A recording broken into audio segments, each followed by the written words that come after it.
don't know why I brought my dog to the pod. I just had to. This is Tokyo, if you don't know. I call him Ophis for short.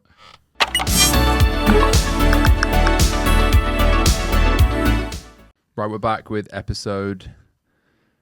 This is fucking weird, wearing a headset. It means I can hear myself, which is actually too much. I'm going to try it for like a minute, then probably take it off. Back with episode 62 of the Midnight Pod. It was going to be what I thought would be a potentially very solid episode with the founder of a certain very big venture-backed D2C brand. Sadly, he's had to cancel. He was very apologetic about it. He's cancelled a few times, but we'll try and make it happen again. So I thought, fuck it, why not come check out the new studio? We're recording in Dream Factory. We recorded in Dream Factory last week with Graham's episode 61. But that was downstairs with the lapel mics. I'm going to take this off. Sounds fucking weird. And yeah, maybe I'll keep these on. I've never used these before. It's a different setup, so bear with me. And yeah, we recorded downstairs with lapel mics. My dog is here as well. This is in the proper podcast studio, which I think is way better. I'm going to do a Q&A because, fuck it, I'm taking these off. I apologise. Going to do a Q&A. It is weird doing a Q&A by myself. It's basically a Document the Journey episode, but we're calling it a pod episode because we're in the podcast studio properly. I literally put up a Q&A thing like 3 hours ago. Got probably 150 plus questions. As always, very difficult to go through them all. I haven't actually picked my favourite ones, but I'm actually going to try and answer all of them. And if they're kind of shit or like repeats, I'll cut them out or just skip past them. I got a bunch on Instagram and Twitter. I've screenshotted them all here. Where are we going to start? Fuck it. I'll start on the first screenshot, which is probably the latest questions. First question, what are your favourite private members clubs in London? I'm being very stereotypical and just probably say Soho House because that's where I go the most. I'm probably not niche or exclusive enough to go anywhere else. So yeah, probably say Soho House. That is where I go most often, 180 being my favourite. And then I'm also a member of Soho Works, which I don't go to enough. Waste of money, but yeah, probably that. Breakdown of your ad creation process. Do you have a system? Yeah, I do, to be fair. I didn't have a system before. There's a few different things that kind of go into it. I would show it on my screen, but basically we have Brad. You probably see a lot of my stuff. I need a fucking haircut as well. Does like my main fancy type ads, I suppose. So that's kind of one input. The other input is we have a system which Lucy runs. We use Incense, this platform called Incense Pro. Maybe I'll link it downstairs. Link it down in the bio. Use that for a lot of basically all the UGC stuff we do because it's very systemized. And then we have an editing agency in the Philippines that turn briefs into like actual ad creatives. So yeah, there's like one person that manages it. There's a few different inputs. We've got an editing team. And then it's like a constant feedback loop with the ad agency, what's working, what's not working. I really view that as like a data science rather than an actual creative thing, to be honest. Like it is quite literally making a creative, but I don't view the process as that creative. It's more like science. Where's this dog been? Are you going to join? Tokyo's here. I brought him along, but it's not come up. So yeah, that's pretty much it. I'm going to go through all these. We're going to make it fairly quick fire. My brain's going to be fried at the end. One quote that changed your mindset. I don't know, I'm probably going to be so stereotypical and say the one that I made myself for the launch of Space Goods. Nothing exists until you create it. And I think the premise there is quite literally that. Like, you create your own luck, which I'm guilty of not remembering enough in many situations. You create your own opportunities. You create your own future, I suppose. And yeah, and also just to remember that everything you see around you was created by people that ultimately are probably not that much smarter than you. So that's probably one. He's asked 2 questions. Hardest moment in business and how you dealt with it. I think everyone knows that because I spent a whole fucking 90 minutes in the start of the pod speaking about it. Definitely that period when Neon Beach went tits up. I mean, I still think now looking back on that first episode, I probably underplayed how bad that actually was. And it was bad primarily for 2 reasons, financially fucked, but also emotionally fucked because of all the social media abuse that came along with it at the same time. And ultimately that's what made me start the pod is I wanted to kind of clear my name in a way and spread light on what actually happened. So definitely that. What key advice would you give to beginners entering the food/beverage industry? I mean, I'm still a beginner in the food bev industry, but geez, good question. I think probably work with a UK manufacturer would be one thing, especially if you're launching in the UK, because they will, if they're the right people, help you, the regulations or the claims you can or can't make, which I've already been stung on, by the way. So yeah, that's probably what I'd say, primarily.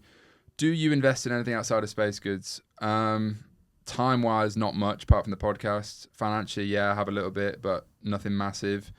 Mainly like crypto in the past and a few other things that probably a lot of people have been very burnt in that respect. Startup-wise as well, I've invested in a handful of startups. Generally like SEIS, small ticket stuff. I did some much bigger ticket stuff back in like 2020, some of which, looking back, was probably not the best decision. A bit naive at the time, but yeah. I think generally it's quite cool to invest in stuff that you're actually interested in, which is why startups, I think if you can, it's just like, I feel like as well, if I'm expecting people to invest in my thing, which obviously not everyone does, but you know, I think in a way it's like paying it forward into another founder or idea. So yeah, that's pretty cool. But I suppose startups are kind of more niche opportunities. Like you kind of have to know people to be invited into a round or have connections, etc. I'm literally going to answer every question that I screenshotted, which isn't all of them, but here we go. What regulations were there to launch a drink brand in the UK?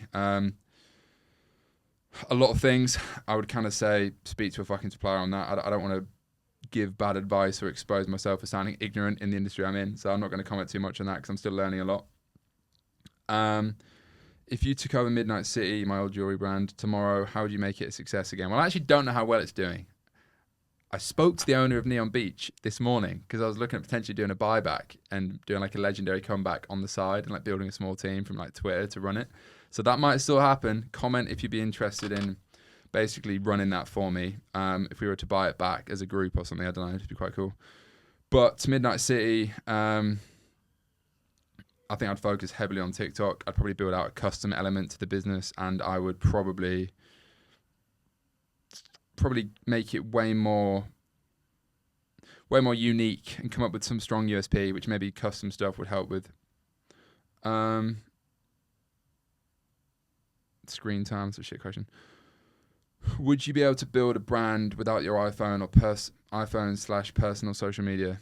I think yes. I think iPhone is obviously more just like a tool that they're referencing there. You can obviously do that on a laptop. I work mostly on my laptop anyway, not my iPhone, to be fair. Personal social media / personal brand, I think is very helpful. I went through a 6-month period during the whole Neon Beach fiasco of deleting social media, which was quite refreshing and probably good for me, but wasn't good in terms of social life, whether that's like romantically, fucking just mates, you know, networking, whatever it is. So I think it's definitely net beneficial to have social media. How to manage a full-time job, starting a business, fitness, and a relationship. Fucking hell.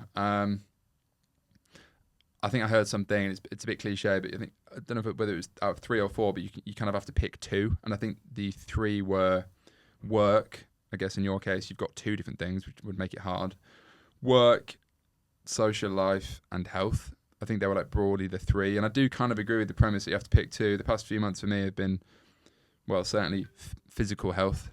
Maybe less so about mental health, but certainly health. Turn off fucking WhatsApp. Health and business for me. I think, you know, social life has definitely been not that existent for me, certainly like romantic life recently. But it's a choice, and I think there's seasons. But I think if you are going to do them, just choose, you know, map out some sort of time allocation, whether that's, you know, on Saturdays you focus on fucking social life, whatever it is. Sounds a bit robotic, and it's never going to be quite as linear as that, but that's what I would do. Generally, you know, have a rough calendar. How are you using those 24 hours? And really, you should be sleeping 8. So how are you using those 16 hours a day? Because there's always more time than you think, but you have to be planned, I think.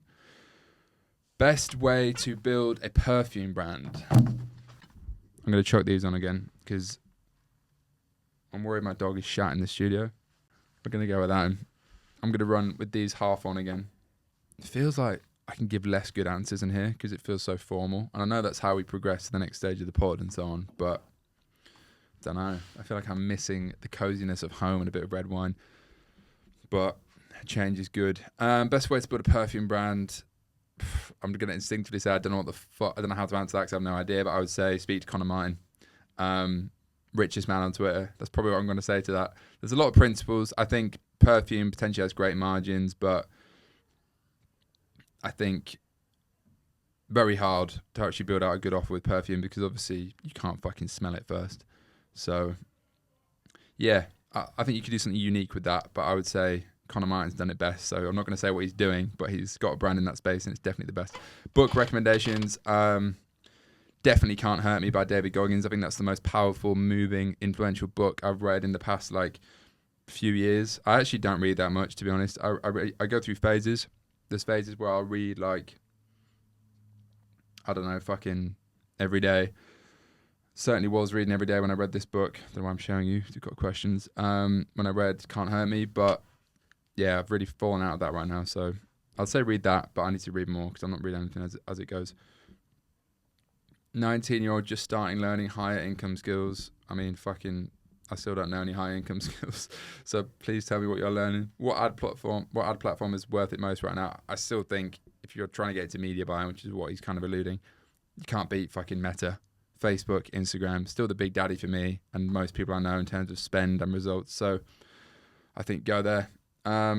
This is a joke question from my mate, I think. What is the best business or industry to make money in 2023 and beyond? Probably not fucking e-commerce. Hardest part of our business, all of it. I'm not going to answer the next question. That's very rude. What would you say the markup should be if supplements taken into account? I think product margin on supplements, you should be going at least 80%. At least. So if you're selling it for £100, it costs you £20 to make. Obviously, easy maths example. Ideally higher. My product margins are 88% plus. They should be 90% plus by the time we're at another level of scale and new SKUs and so on. Which would mean obviously right now we're selling it for 50 quid. It costs, I'm not going to say, costs about £5.50 to make. So do the maths plus VAT to be fair. But obviously that can be claimed back. If you had a limited budget to use to sell supplements, less than 2k budget, what would be your approach? But he's trying to start the next fucking Space Goods, eh? He's going to rip me off. That is a good question because it's kind of hard to put myself in those shoes again because it's been years and years and years since I've been in that position, but I have been in that position. I would instinctively say supplements is hard because you're going to have to white label just because of minimums, and even then that's probably not enough money to do it.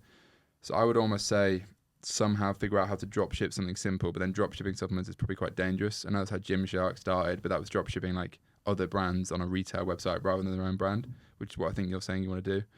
What would be my approach? I'd probably go, marketing would have to be purely organic. I'd do influencer seeding, TikTok organic shit, look at Tabs Chocolate, Oliver and Jimmy doing that. And yeah, that'd be what I'd say. But I think 2k, you're going to struggle with supplements, especially building your own product. In fact, I would say it's probably impossible with that kind of budget. What type of people do you try and be around? How do you balance relationships and work? I think the type of people I try and be around is not even, I've never thought of it as a science. I think a lot of people do, and it seems kind of forced. I just have always been drawn to people that are on the same page and want to fucking be the best in every area of life, whether that's I don't know, fucking primarily entrepreneurially, but also guys that are authentic and fucking, can trust. So yeah, it's a bit cringe in it, but I mean, just good fucking people that can have a laugh. And my dog's crying. Fucking hell, I got to pick him up. People that can, have a laugh, do cool shit, know when is the right time to work and play, understand the seasons of life, but also very, very ambitious. I think naturally is who I'm drawn to. I should probably work on meeting more new people though, because so many times where I've met someone for the first time, maybe thinking, naturally maybe a bit introverted. Then when I meet them, I think, oh wow, this was really valuable for both of us. So yeah, and then how do I balance relationships and work? I think we kind of covered this. I feel like I don't really. I certainly don't have any romantic relationships right now. Probably won't for a long time, to be fair, at this rate. But yeah, I don't think there is balance. I think relationships, probably the best ones come through, socially, and mates, close mates and shit come through your business because you relate to each other and you're constantly working on shit. Are you planning to set up base in another country, Bali, Dubai? Honestly, not right now. I understand why people do it. I don't have any problem with it. It's just not on the high priority list for me right now. I think a lot of people kind of jump on that because people on Twitter tell them to, and they haven't actually considered the logistics or upsides and downsides and pros and cons, of which there are pros and cons of every situation, by the way, and every residency in every country. I think people need to learn how to think for themselves, and it's evident that someone doesn't have much experience in anything when they just copy what the crowd is doing, particularly in a space like money Twitter. There's nothing wrong with that, but each to their own. Dog is here. don't know why I brought my dog to the pod. I just had to. This is Tokyo, if you don't know. I call him Ophis for short. Hey? That's the money shot right there. Where was I? Hat's gone on. Dog has joined. Feels so weird recording in a new place. Oh. Oh.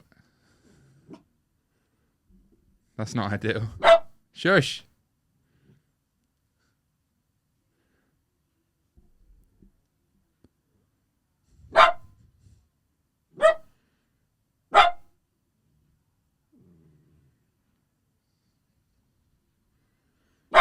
Shush.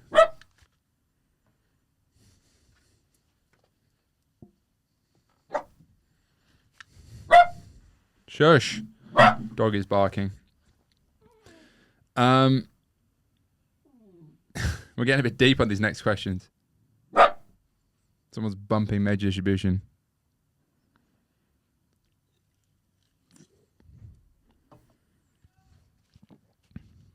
Super loud music downstairs, for fuck's sake. Who's your ideal girl? It's a girl asking this. I don't know if she's hitting on me. Well, the first question is, are you in a relationship? The answer is no. I've been in like one serious relationship my entire fucking life, and that ended in tears and taught me a lot, and I feel like I'm never doing that again. Who's your ideal girl? My problem is that the ones that attract me visually and emotionally are definitely not wife material, because I like girls that don't like me, probably like a lot of people. And yeah, I guess visually, some of the girls that have been in the 80s movies have been that sort of look, can't lie, that brunette tan sort of thing. Semi-exotic sometimes, not English sometimes. Yeah, anyway, I won't comment further on that. But yeah, I don't know. I'm always torn because, like I say, the ones that visually and like emotionally attract me, romantically get me into this fucking movie vibe, are probably not the sort of girls that are actually good for me. So there you go. I'm not sure. What made you want to build in public? Don't fucking know. I guess I started doing it like because of the first episode of the pod, which is obviously about Neon Beach. So that was like I wanted to share that story. And then I don't know. I think I got very positive feedback, and I felt like I was quite naturally good at sharing stories and shit. And I was quite enjoyed doing the pod. And then one day I thought, fuck, I wish I had recorded more stuff when I was building my previous brands and in the past in general. So then that was the logic between, fuck it, I'll do the document the journey thing. I think overall it's net beneficial, but some people would say there's a lot of downsides to it. I'm not really sure. So we'll figure that out. But yeah, the first logic was just wanting to share the truth of what happened with that shit. And then obviously it became more, and I started doing it, but there's really not much logic to it. What advice would you give to a young entrepreneur who's still early in their journey? I mean, fuck me, it's a bit... I feel like I'm still a young entrepreneur that's early in my journey. But I think just accept that if you actually want to build something, it's going to be very, very hard. I would just try and meet people that are doing similar shit, because I think that's the only way you're going to survive. And I would probably try and generally focus on one area. You know, for me, that's always been e-commerce. I'd never swayed into like Forex or fucking Airbnb arbitrage or whatever's trending right now, agency stuff. Whereas a lot of people do. Sorry, I'm looking for the dog that's probably done a shit in this studio. But yeah, I would say try and focus when you find something that instinctively feels like the right thing, but that might take a while to find. For me, I found e-commerce early, but I didn't find the brand and the space within e-commerce that early. And I chopped and changed between a lot of things, which isn't necessarily bad. But, you know, if I'd fucking started Space Goods when I was 20, who knows where I'd be now. But obviously I didn't have the experience and know-how then I did now, and I didn't have the context of previous stuff that I didn't enjoy as much and that ended up failing and so on. So easy to say in hindsight. So yeah, that's what I'd say. When will we be able to buy Unicorn Blood? I don't know if he's referring to a joking Space Goods product name that I've come up with, or if he's referring to the red wine from the pod, but both of them are coming soon, and only one of them will have that name. That's what I'll say. When are you doing the first PPSC London event? I'm actually doing it on Saturday the 25th of Feb. I kind of subtly announced it. It's not a ticketed thing. I just thought, fuck it. You know, I'm actually going against my own advice of just not starting something here. My dog's crying. So I just said, yeah, fuck it. We're doing a big private dining dinner. There's limited to like 20 people. I got about fucking 100 people that messaged me saying they want to come. don't really know how I choose those people, but obviously a lot of my mates have come in, then a bunch of others. We'll see if it. I just wanted the first thing to be super easy. We go and we split the bill, and it's fucking fun because I was just holding back on making this big deal about it. I think because I was overcomplicating it, giving it a brand name, whereas actually it's just fucking people coming together that watch the pod and are interested in similar shit, because most events are full of nerds, and I felt like this audience, and hopefully I'm not. So it's just trying to do cool shit with people that have similar interests, and actually in this day and age, it's quite hard to find people that think similar way in in this entrepreneurship sphere. So yeah, I guess that's what PPSC is. It will become more than that, and I'm very good at making these dramatic brand ideas. But yeah, for now it's just a fucking dinner. It's literally just meeting people. But I'm actually quite excited for it. Don't know why the fuck we've not done it sooner. If you want to come, message me. And to be honest, there'll probably be like a 10-to-1 ratio of people that want to come and people that do come, especially for the first one. So just if you don't. If I don't send you the details, you probably just didn't message early enough, but I'll add you to the list for a later one, and I'll set up an email list or whatever, make it way easier, do tickets to the next one with more notice and shit. So we can try and get like a fucking full-on venue. We'll get to the point where we've got like a Grant Cardone 10X stadium for the PPSC event, but we're starting with a round table private dinner in a very sick place in London. So that's on Saturday coming. Well, when this comes out, it would have been yesterday. So I'll let you know how that went. What are the key character traits you need to see? Oh, fuck me, that's such a boring question. I just think, but I'll answer it anyway. I think just relentless optimism, especially when it goes shit, which for most people, they pretend it doesn't, or they haven't had it happen yet. Easy to be optimistic when things are going bad. It's very hard to be optimistic and resilient and keep fucking going and working on shit when when the odds are actually against you and things aren't going well, which by the way, should be most of the time if you're pushing shit hard enough, in my opinion. So yeah. Fuck me, this guy asked a lot of basic questions. Sorry, this is your question. What has been your biggest failure? I mean, Neon Beach, obviously. And the biggest lesson from that, I think first, I've said this on so many pods, but I think the most poignant lesson from that, which I learned the very hard way, was have a fucking like proper finance guy, not just some outsourced accountant, because that can solve a lot of problems and it can see around corners in ways that you can't. And secondly, don't. I think try and get experience around you ASAP. I was probably quite arrogant in hindsight, and obviously I had people on the team, but they were all just freelancers and no one with any experience, especially in that arena of e-commerce scale, but especially when e-commerce scale goes very fucking wrong very quickly. So yeah, that would be my biggest thing. What have you learned building? Fuck me, this is quite mentally taxing.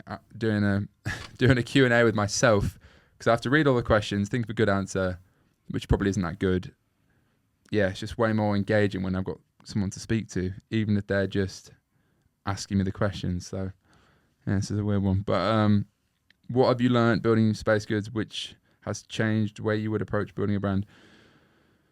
I think a few things, and I'm still learning very much, and I still feel like every day I'm a fucking beginner, like I genuinely do, and I am, because it's still a tiny business relatively, and there's a lot of guys on Twitter doing way bigger things, and I'm very aware of that, but I'm just the one fucking putting out content. So there's probably wiser people that could answer these questions, but I'm answering them anyway. What have I learned? I think thinking omni-channel is one thing more. So we're on Amazon, we're going into retail. I think that's how a lot of bigger brands are actually built. I have been very set in my ways with D2C.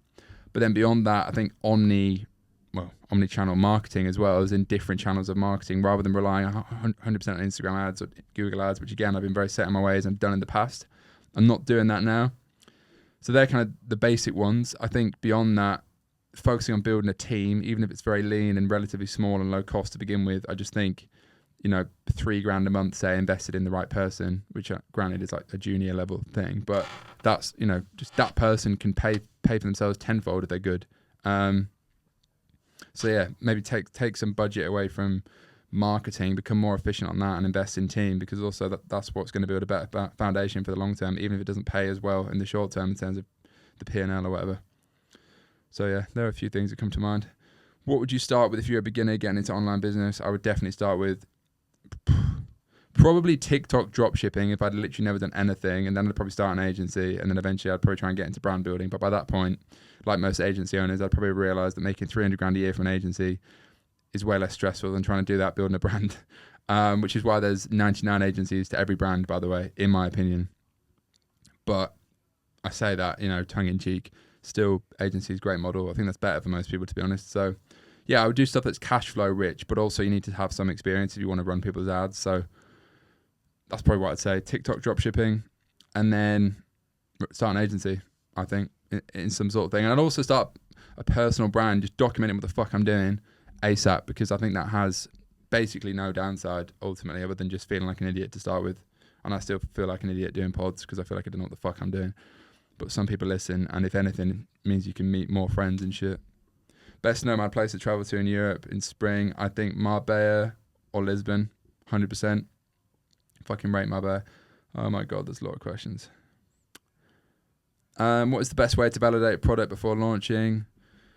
Honestly, good question. I never tried that. I just went gut instinct. I would say probably drop shipping for most people, because you can actually see what's fucking working.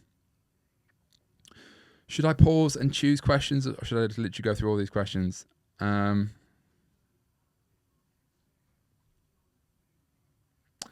I'll try and maybe be a bit more selective. Ooh, some pretty good ones. What was the most important thing you learned about creating a brand? I think I've kind of answered that. Where do you see AI and tech in the future? Any business ideas or plans for that field? No fucking idea. I'm just trying to focus on building a mushroom brand, and that's hard enough.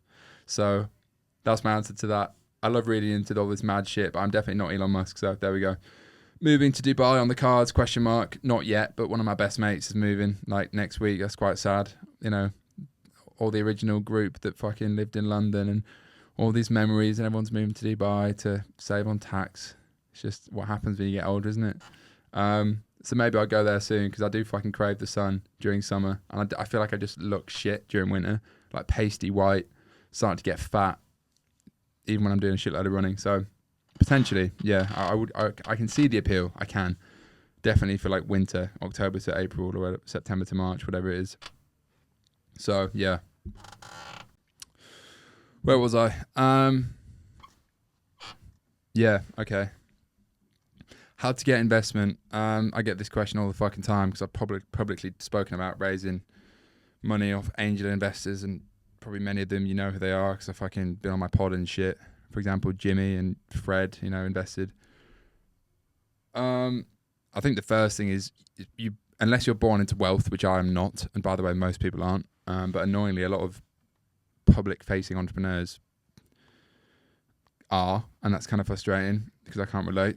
But unless you're born into wealth, you know, family and friends round, all this shit, I think it's going to be basically impossible to raise investment unless you've got credibility and you've built previous shit, which obviously I had, and I built that from scratch, and no mummy and daddy investment involved ever, because they don't have any fucking money.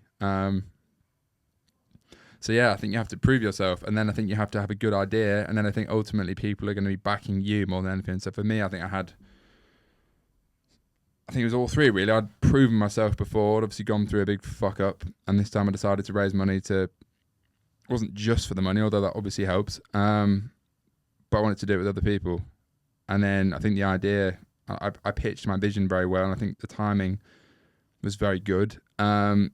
But ultimately people are investing in me, so I'm fortunate to have built a good network. People I didn't know when I started, but you know, all those people, and a few I met through the pod, ended up investing. So yeah, I also think raising money, which I'm learning now on a bigger scale with like VCs and shit, is a completely different skill set than just, you know, dealing with angel investors and so on. So maybe that's the whole pod in itself, but that's what I'd say generally. What skills / domain do you naturally thrive in? I don't feel like I'm that good at anything. Maybe I'm trying to be fucking humble. I think I'm very good at 0 to 1 idea to like basic getting something done. I think that's very natural for me. And I guess, yeah, I've kind of proven that. I've done it like 4 times now, 0 to $1 million plus in revenue with a brand. And by brand, I mean like custom product, website, all that shit. So yeah, I think that. So I suppose the creativity side is maybe one way to put it, like all the movies and shit, but also kind of that line. I think branding and 0 to 1 e-commerce product / brand launching is at the intersection of like creativity and commercial, like natural commercial ability, I suppose, and like understanding of marketing and so on. So probably that. I don't even know if that's an answer, but the 0 to 1, lock me in a room and I'll come up with an idea and it'll probably be quite good, and I'll probably be able to make it happen. So yeah, that probably. Keen to hear the story of how you landed on supplier and ingredients. Supplier, I just conscious I wanted to do it in the UK. That was the first thing. Same process as normal. I went through a load of samples, met a few of them, and decided, fuck it, gut feel, I trust these guys, went with them. Ingredients, I basically took what I liked and didn't like in other products and brands, not necessarily like mushroom directly competitor brands, but across the board, and then obviously bought from some brands, particularly in America in the mushroom space, and just worked backwards from what I liked and didn't like, and then came up with my own version. And I guess not luckily, but fortunately, version 1 came out pretty well. So yeah. On a personal development side, what is the next character arc theme going to be about? I definitely think hiring and delegating and becoming a leader rather than a in the trenches fucking grinding on emails thinking that that's the most effective way to work arc. So going from being the scrappy bedroom brand entrepreneur, which I've been for like the past 7 years, to being, you know, a much more respectable and investable and backable leader and founder. And I think that basically mostly involves getting away from the screen, dealing with people better, and becoming better at hiring and delegating. And I have got better at that over the years, particularly in the past year even, but to a much greater extent, especially with like senior shit. Like I really want to hire like an MD basically at the minute, or COO, whatever the fuck you want to call them, but someone that I can just trust and allow to make decisions, and basically realize that they're better than me, and I need to get better at that, and I'm getting better at it. But yeah, that's what I think it's all about right now. Do you think money is a tool or money is the goal? That's quite a good question. It's quite philosophical. I think it's both. I think it's a tool because if you're, you know, don't want to be the starving artist type, then you recognize that you have to have money and capital and resource to do anything. And also if you make more money from a business, it's probably having a more positive impact on people, especially if the business is like net positive for society, like I feel like Space Goods is. You know, it's not changing the world, but I think it is actually having a better effect on the world than many other brands, like for example fast fashion brands. So yeah, but then it is also freedom is the goal for me, in terms of like the goal being the separate part of the question, but also money is how you get freedom. It's a large part of it. Obviously time freedom, location freedom. You know, you don't just want money, because if you're sat in a box doing something you hate for money, then that's not freedom. But money does have a massive part in that, and I think you'd be very naive and ignorant to say it doesn't. But at the same time, recognizing that it's not everything. So I feel like it's everything and nothing, and you have to just, I don't know, I'm still fucking figuring it out. I would really like £100 million in my bank account. I don't have that yet. I'm very much working on that. I believe I can get there. But yeah, I think it's both. I think it's very important, but other things are also important. And ultimately, I think freedom for me is the goal. And what do I need to have freedom? I need creative freedom. I need time freedom, location freedom, freedom to fucking think and do what I want and not be in a communist country and all this shit. And also money to help with all those things. You can't fucking travel and be free if you don't have any money. So yeah, money is very important, but freedom is actually more important.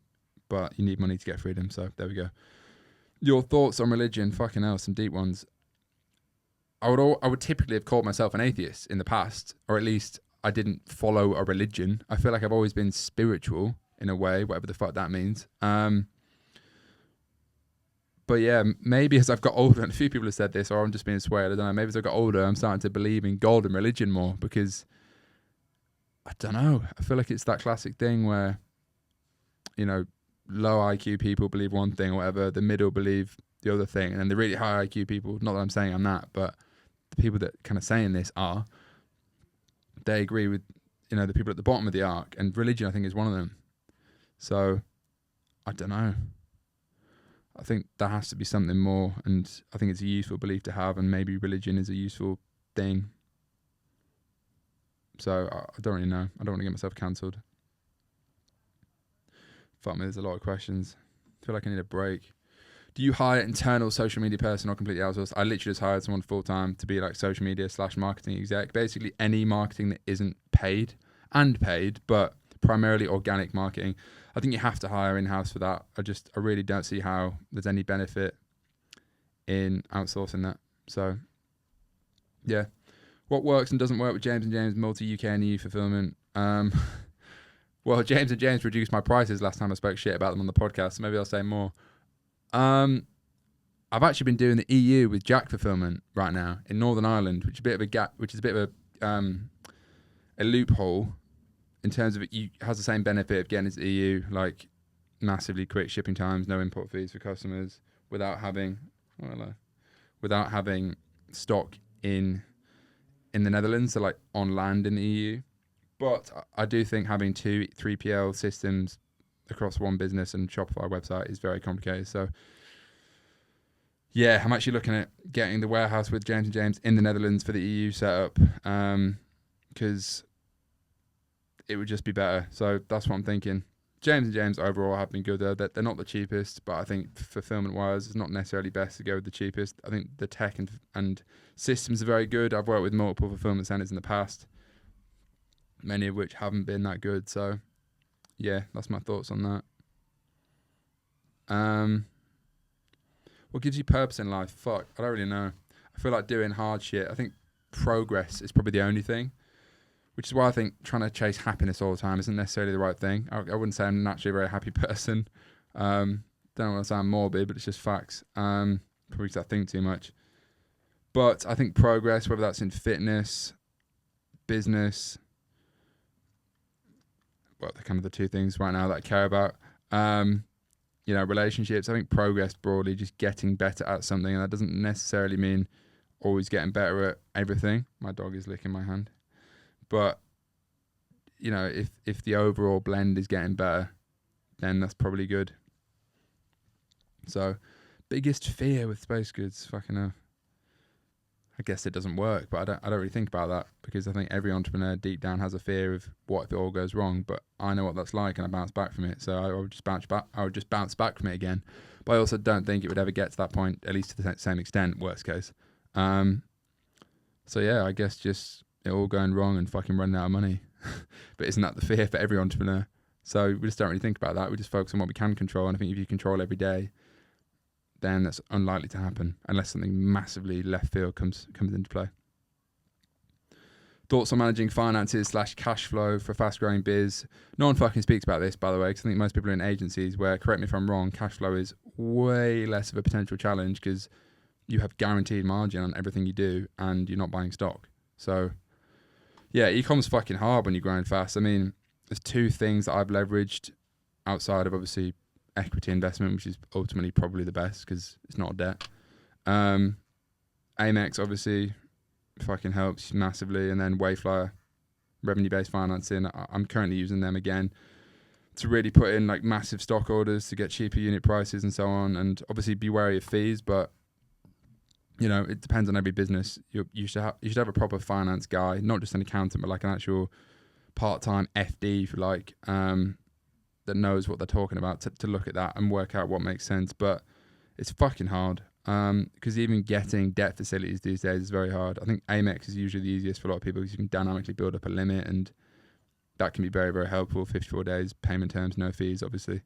So yeah, but it's difficult. It's fucking difficult because even if you're profitable, it doesn't necessarily mean you won't have cash flow problems. At what point do you hire someone to do tasks for you? I'm still figuring that out. I think when it's one thing Jimmy said to me, and I think it's good advice. I've never really consciously done it for like a full day, but I think about it. You should note where you're spending most of your time and where you like consciously notice you're spending loads of time. And for me, recently that was like stock management. So now Florian is full time doing that shit and he's crushing it. Then I noticed another one after that was posting on Instagram still. So now I'm finally not doing that anymore. Now what I've noticed is that I'm spending loads of time going through emails. So I'm thinking about getting like an assistant in, just part-time, part-time, full-time, whatever, just to make me more organized. Because I literally will spend 2 hours looking through emails and not fucking reply to any of them. Because I'm looking through the ones I don't want to reply to and then not replying to any of them regardless. So yeah, I think when you're spending loads of time on it and you can afford to do it, hire someone to do it.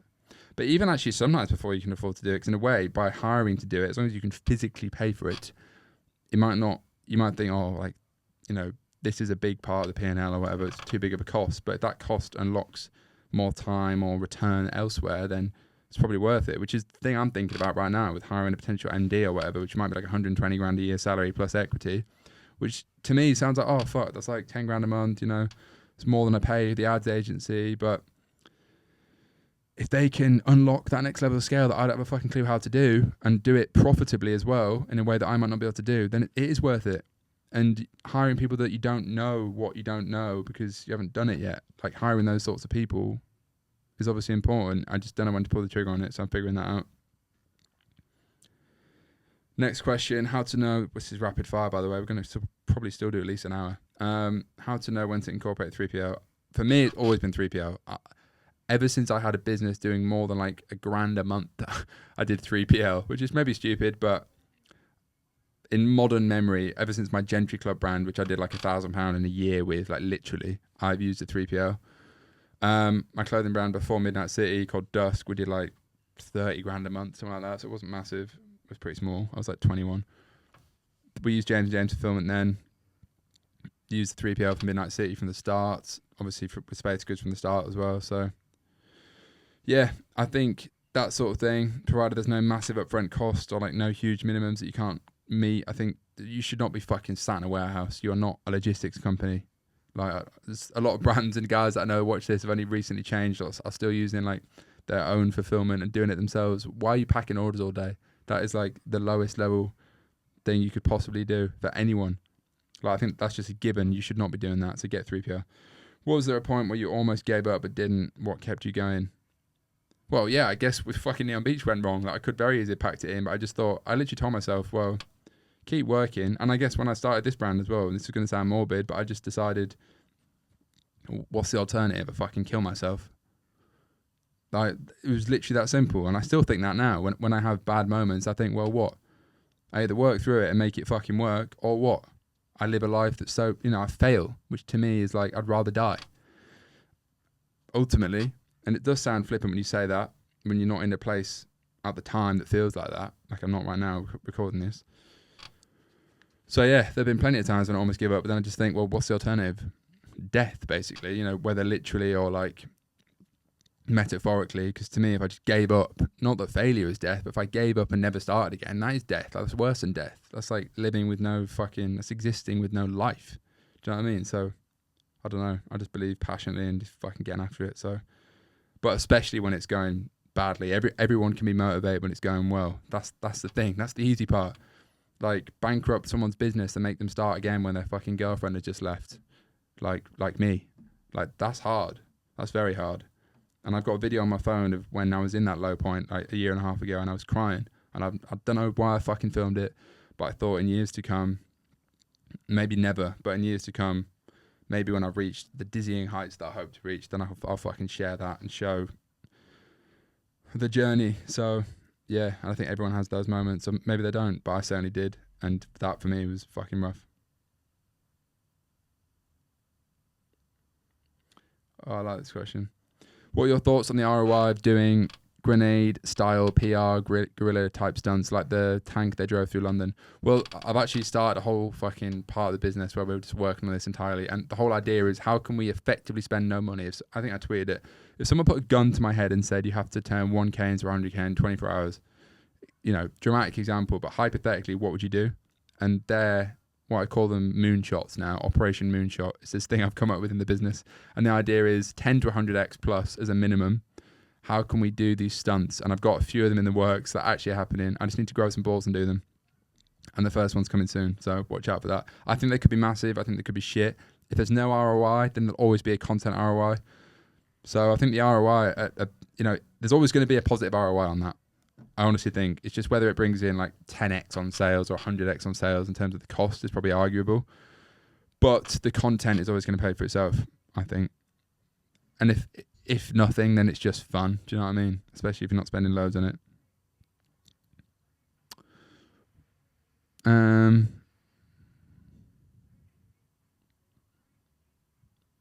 That's a funny question. How seriously should we take choosing people for our inner circle? I've never really thought about this. I suppose some people think, I don't know, networking is like this weird like Illuminati thing where you fucking go and do some blood sacrificial ritual with a few boys in like a back alley. But I don't know. Your inner circle to me is just guys that your best mates that you trust the most and have kind of naturally formed this thing. Like I'm in this group chat, it's 5 of us, and that's like the inner circle, I suppose. So So yeah, I don't know how to answer that. Just go with your gut. Make sure you're aligned. I don't think it has to be scientific. I think it just, that shit naturally happens, and if you force it, it probably ain't right. So that's my view on that. How did you market Space Goods from 0 followers, awareness, etc.? Like every fucking brand, you start with 0 followers, you start running some ads. Some of them work, some of them don't, and you keep running the ads, and you get a lot of eyeballs, and then you get more eyeballs, and you get some sales, and then you get more sales, and then you get more eyeballs, and then you've got a bit of a following. Then you go from there. Like, that is the momentum of building a business, right? And it always feels a bit embarrassing when you like launch something, and that was the potential downside of like building in public, is that the brand, I didn't even know if it'd do well when I launched. I thought it would, I hoped it would. I didn't know though, because it didn't exist. It's not like I'd scaled it to 10 million, then gone, oh, I'm the founder. It was like, this is my new brand. You can take the piss because it has 1 follower, and it was doing 0 revenue on day 1. And now it's still pretty small compared to like a lot of other brands I know, my mates and so on, but it's obviously way, way, way, way, way bigger. And we've done multi 7 figures in revenue since I launched it, and we've got 30,000 followers or whatever it is.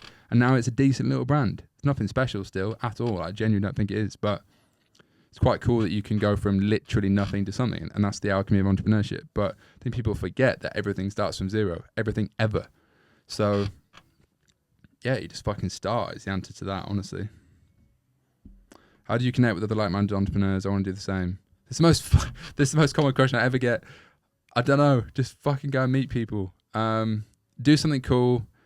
Get out of your comfort zone. Realize that no one knows anything or knows anyone when they start, including me and everyone else that's ever been on this pod or probably ever existed, unless they come from money or whatever. And even then, they probably don't know what the fuck they're doing.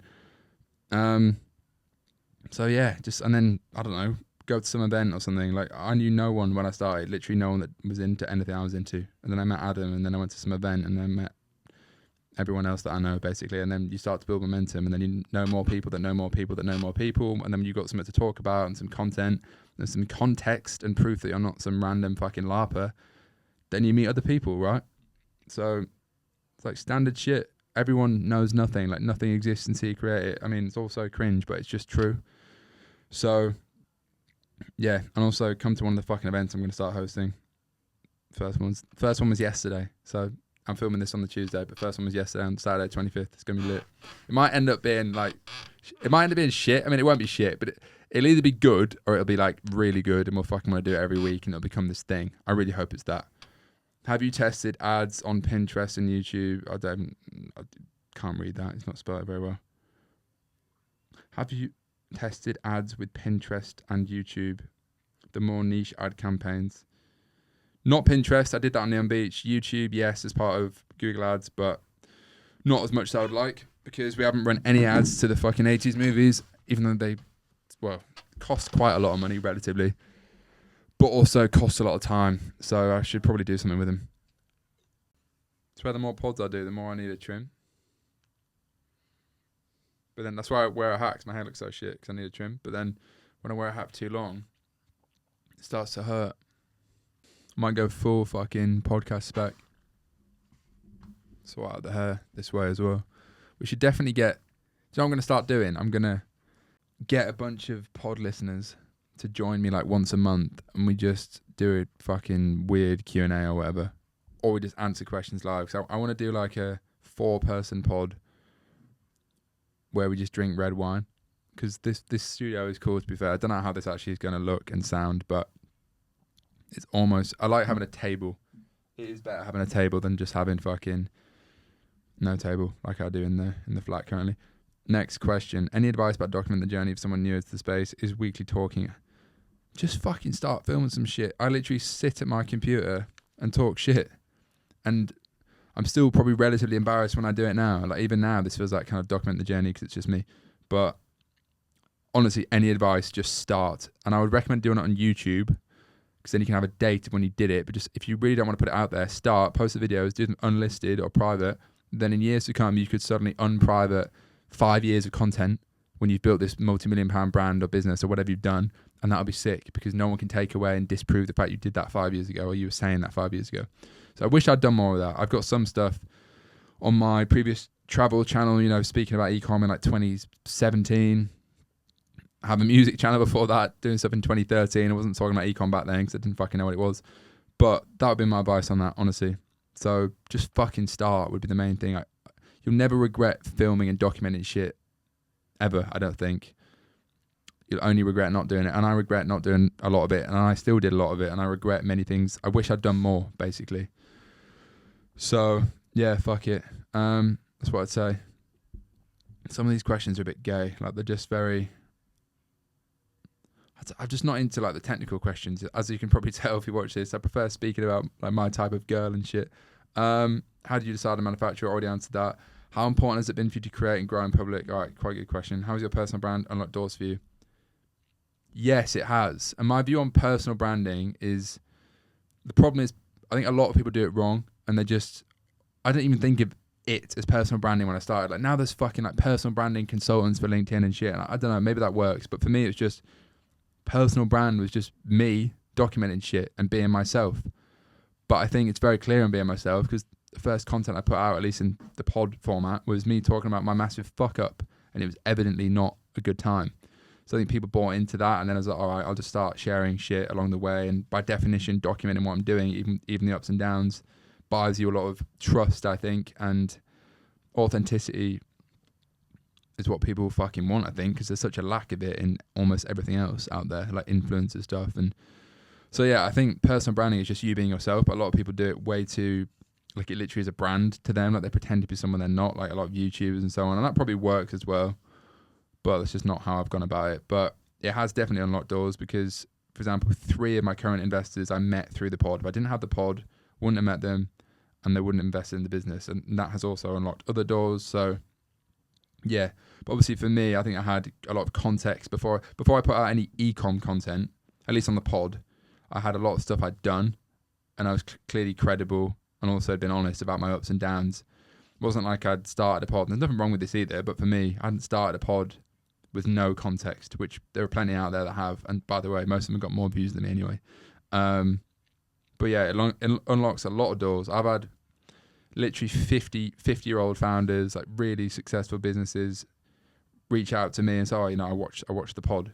Can I invest in the business? Like, do you need any help? Whatever it is. And then just little things like even having a Twitter audience. Like, it's quite cool now, especially Twitter, that I can put out a tweet and say, who wants to come and do this dinner? And, fucking 200 people message me. It's just cool. And they're all like decent people that are on a similar page. And that's how you meet people. Like, it's all a bit weird, but I've met, internet friends that have become real friends. And that's how the world works now, isn't it? So I think having some sort of brand and just content out there, fucking hell, my hair looks so shit, unlocks a lot of doors, and it's very beneficial. So yeah. All right. How long do you give an agency / freelancer to perform? I mean, you're probably talking about ads agency. I would probably say like a month, to be honest. I think a month for anything is a good judge of anything performance-wise. Like a 30-day period, I think it's long enough to be conclusive, but it's short enough to not cause a shitload of damage if it's the wrong person or team or whatever. So that's how I judge anything, by the way, on 30 days. Generally, like KPIs and shit, all 30 days. You can be way too granular if you look at stuff day to day, and probably also too granular on a week-to-week basis. So I think 30 days. 2 questions. How do you get your payment processes after being shut down with your previous brand? And how do you plan to structure your day? All right, cool. That's 2 questions. So the first question, how did you get your payment processes? Yeah, it's a pretty good question, to be fair, because I was like blacklisted from Stripe and PayPal after Neon Beach, basically, or at least I thought it was, because we got up to like 40% chargebacks. I'm talking like £1 million plus in chargebacks in 3 to 4 months, like historic.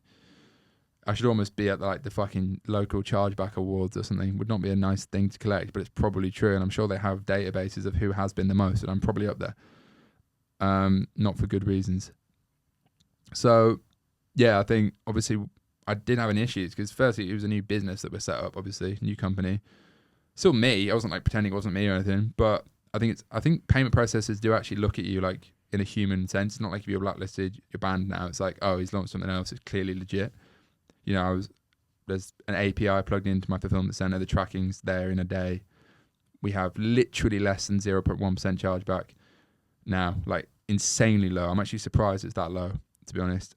Same on like PayPal. So yeah, I think if you run a legit thing, like I saw someone tweeting me being like, oh, my chargebacks are 3%. How do you get around it? Like, can I find a high risk processor? And I was like, nah, the problem is your customer service is shit, or your product's shit, or your shipping shit. Like, it shouldn't be 3%. Do you know what I mean? And I've been there. I've had it like 3% probably generally when I was doing like, well, no, not 3%, but higher than 0.1%. And then obviously Neon Beach, when it went through the roof, was like fucking 40%. So yeah, if you're having chargeback issues or payment processor issues, the problem is the business or something you're doing. It's not like you've been blacklisted. It's the system's fault. Because I used to think that, and it just isn't true. So yeah, that's what I'd say. How you landed on the supplier, I kind of already went through that. Oh no, sorry. How do you plan to structure your day? Not very well. I mean, I might do a video on this. One of the things I say I might do and then probably don't do. My general day is like the hardest shit and the needle movers in the morning. And by morning, I mean like generally 8 a.m. to 2 p.m. because I eat at like 2 p.m. And then when I eat, my brain is fucked. And then in the afternoon, I try and train in the afternoon. I'll do content like I'm trying to do now. And then in the evening, I do like creative shit or a pod or, well, more work generally. But that's kind of the rough outline. I'm not going to bore you with more details because I'm still trying to figure that shit out. I'm trying to spend less time on a screen and more time, or at least less time on a screen by myself and more time speaking and hiring and structuring people because I really need to fucking do that. I don't understand this question. Could an exit strategy affect the mindset of a founder? My assumption was that a brand built from passion is like a child that you want to direct and have a power of influence throughout the course of its growth. I don't really get what he's saying, but I think he's saying is like the motivation if you're building with an exit in sight, does that change it? I don't know. I mean, I've not had a big exit yet. I certainly think about positioning a business for that, but I also think you have to be passionate to even make something work. So, I mean, like, it's a given that you'd have to be passionate about something, I think. And if you can make it big enough and valuable enough, then you have the chance to build something that you might be able to exit from. So that's what I'm saying. When's the first event? Well, I guess it's on fucking Saturday. So yesterday, if you didn't come, I'm very sorry, but you can definitely come to a future one. And this is probably going to become a huge thing. I feel like it will, because red wine, round tables, private dining, cool people is never a bad thing. Yeah, we'll see who comes. We'll see who comes to the first one and report back. How do you approach product development?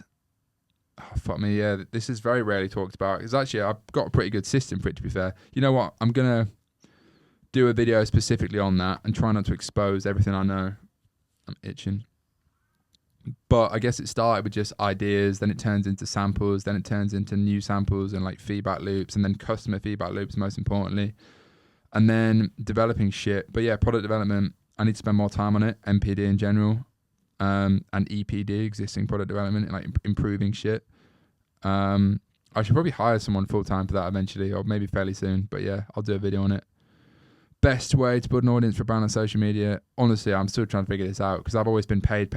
One thing I really want to crack is organic. So, you know, brands like Thursday Dating, brands like the Ripple Co., those vapes.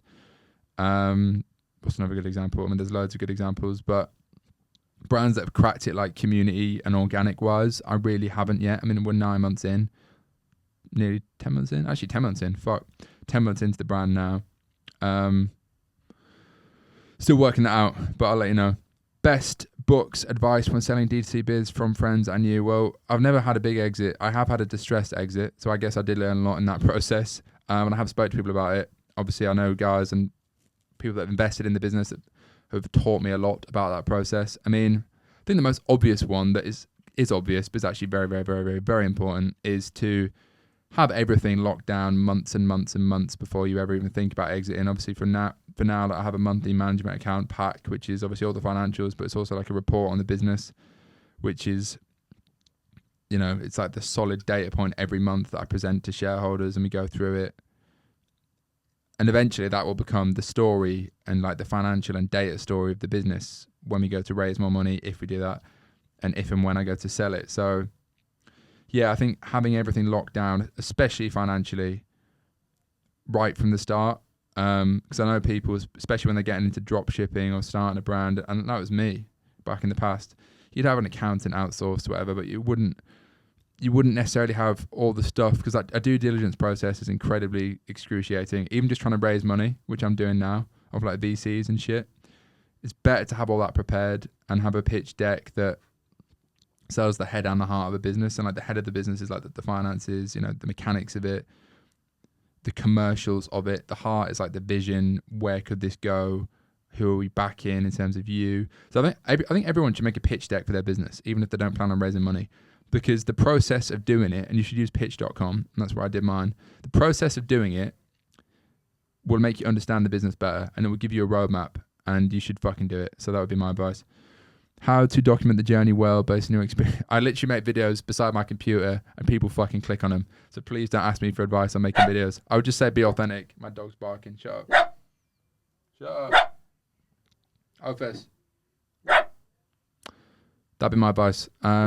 Be yourself and just fucking film it and be authentic and don't think about it, because everything ever is shit when it starts, and my podcast is still shit and we're like a year and a half in. So yeah. Do you want to make some shifts to make Space Goods more sustainable, blah blah blah? Yes, I do. I think I'll probably go down like the whole B Corp thing soon, partly because I think it's good for a business these days, but also because I think it makes it more investable, it makes it more valuable, and I'm reverse engineering the things that might prevent me from being valuable in the future, and that's certainly one of them. That's feedback I've had. That's feedback I've given myself, because I look at brands that, you know, are exiting for massive multiple, brands that are growing very well as well, brands that stand out, and a lot of them, yeah, you know, they have all that sustainable stuff under wraps, and I think it definitely fits the brand as well, going into like mushrooms and psychedelics and all that. So they're the only questions I screenshotted. How long have we gone? About an hour. Yeah, fuck. I kind of ran through that. Was that interesting? I hope it was. Yeah, mentally taxing doing these by myself, honestly. Was that a good episode? I need to crack my back. So, yeah, we're meant to have a guest today. We didn't. These are the Shure mics. These are like the fancy ones that Joe Rogan uses and shit. I wonder how this will sound compared to the normal pod. I'm looking forward to getting a guest in here or two, or even like a round table spec with like 4, 5, 6 people. As always, let me know what you want to see in the pod. That was completely unscripted and unplanned, so I hope it was remotely interesting. We're in the new studio, Dream Factory. My dog has been here, barking, ruining fucking everything. As always, appreciate you watching. Let me know what you want to see. I'm trying to take this more seriously. Look, we've invested in a proper studio. I'm probably going to find out that everyone thinks this is way worse because it's like more formal and whatever, but I feel like it's better to bring guests here and do this shit. I need to start getting a haircut weekly, I think. It's just going to become a thing. Yeah, looking forward to doing episodes here. We're mixing it up. It's the next chapter for the pod. I apologize for the audio quality in the last episode. We kind of fucked that up. That wasn't my fault, but it also was my fault because I should have briefed them better. We're in the proper studio. As always, cheers for watching. Been weird doing this by myself, and I'll see you in episode 63. Peace. Boom. Oh, shit. No, wait. I need to start this way. Cheers for watching the pod. Catch you in the next episode. As always, boom. Peace. Let's fucking go. Grab a pack for £49 or subscribe and save for just £39 per month for longer term benefits. Spacegoods.com.